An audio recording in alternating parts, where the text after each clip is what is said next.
ಇವತ್ತು BJPಯಿಂದ ಏನು ಹೋರಾಟ ಮಾಡೋಕ್ಕಂತ ಪ್ರಯತ್ನ ಮಾಡಿದ್ದೀವಿ ಅಂತ ಹೇಳಿದ್ರೆ, ಸುಮಾರು 500 ವರ್ಷಗಳ ಇತಿಹಾಸದಲ್ಲಿ ಇವತ್ತು ನಮ್ಮ ಭಾರತದಲ್ಲಿ ರಾಮ ಮಂದಿರ ಒಂದು ಕಟ್ಟುವ ಒಂದು ಛಲವನ್ನು ಇಟ್ಕೊಂಡು ಅವಾಗಿಂದ ಹೋರಾಟ ಮಾಡ್ಕೊಂಡು ಬಂದು ನಿರಂತರವಾಗಿ ಇವತ್ತು ನಮ್ಮ ದೇಶದಲ್ಲಿ ರಾಮ ಮಂದಿರ ಒಂದು ಕಟ್ಟುವ ಒಂದು ಕಾರ್ಯ ಮುಂಚೂಣಿಯಲ್ಲಿದೆ. ಅದು ಮುಗಿಯ ಹಂತದಲ್ಲಿ ಇವತ್ತು ಕಾಂಗ್ರೆಸ್ ಗೌರ್ಮೆಂಟ್ನವರು ಅದ್ರ ವಿರುದ್ಧವಾಗಿ 31 ವರ್ಷಗಳ ಇತಿಹಾಸದಲ್ಲಿ ಅವರು ಗಲಾಟೆ ಮಾಡಿರುವಂಥದ್ದು, ಹಳೆಯ ಕೇಸನ್ನ ಎತ್ತಾಡಿ ಇವತ್ತು ಜನಗಳಿಗೆ ತೊಂದರೆ ಕೊಡುವಂಥದ್ದು, ಹಿಂದೂಗಳನ್ನ ಮಟ್ಟ ಹಾಕುವಂಥ ಕೆಲಸವನ್ನು ಮಾಡ್ತಿದ್ದಾರೆ. ಇದನ್ನು ಯಾವತ್ತೂ BJPಯವರು ಮತ್ತು ನಾವು ಕರಸೇವಕರು ಅದನ್ನು ಸಹಿಸೋಕ್ಕೆ ಸಾಧ್ಯ ಇಲ್ಲ. ಉಗ್ರ ಪ್ರತಿಭಟನೆ ಮಾಡಿ ಯಾವುದೇ ಒಂದು ಹಿಂದೂಗಳು ಏನೇ ತೊಂದರೆ ಆದರೂ ಆ ಕಷ್ಟಕ್ಕೆ ನಾವು ಜೊತೆಗೆ ಕೂಡಿ ಹೋರಾಟ ಮಾಡಿ ಜಯ ಸಾಧಿಸುವ ಒಂದು ಪ್ರಯತ್ನದಲ್ಲಿ ನಾವು ನಿರಂತರವಾಗಿ ಇದ್ದೇ ಇರ್ತೀವಿ. ಇದನ್ನು ಮಟ್ಟ ಹಾಕೋಕ್ಕೆ ಹಿಂದೂಗಳನ್ನ ನಮ್ಮ ದೇಶದಲ್ಲಿ ಸಾಧ್ಯ ಇಲ್ಲ. ಇದು ಹಿಂದೂ ರಾಷ್ಟ್ರ ಆಗಲೇಬೇಕು. ಹಾಗೆ ಆಗುತ್ತೆ ಒಂದಲ್ಲ ಒಂದಿನ. ಏನು ನಂಬಿಕೆ ಇಟ್ಟು ನಾವು ಹೋರಾಟ ಮಾಡ್ತೀವೋ ಕೈಗೂಡೋವರೆಗೂ ನಮ್ಮ ಪ್ರಯತ್ನ ಬಿಡಲ್ಲ.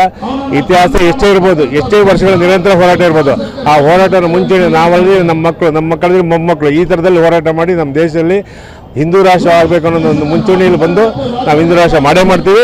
ಇದಕ್ಕೆ ಏನೇ ತಡೆ ಹೊಡೆದ ಕಾಂಗ್ರೆಸ್ ಇರ್ಬೋದು, ಯಾವುದೇ ಒಂದು ಸರ್ಕಾರ ಬೇರೆ ಬಂದು ನಮ್ಮ BJP ವಿರುದ್ಧವಾಗಿ ನಿರಂತರ ಹೋರಾಟ ಮಾಡಿ ನಮ್ಮನ್ನು ಮತ ಹಾಕಿ ಪ್ರಯತ್ನ ಮಾಡಿದ್ರೆ ಅದು ಸಹಿಸಿಕೊಳ್ಳಲ್ಲ. ನಾವು ನಿರಂತರ ಮಾಡೇ ಮಾಡ್ತೀವಿ.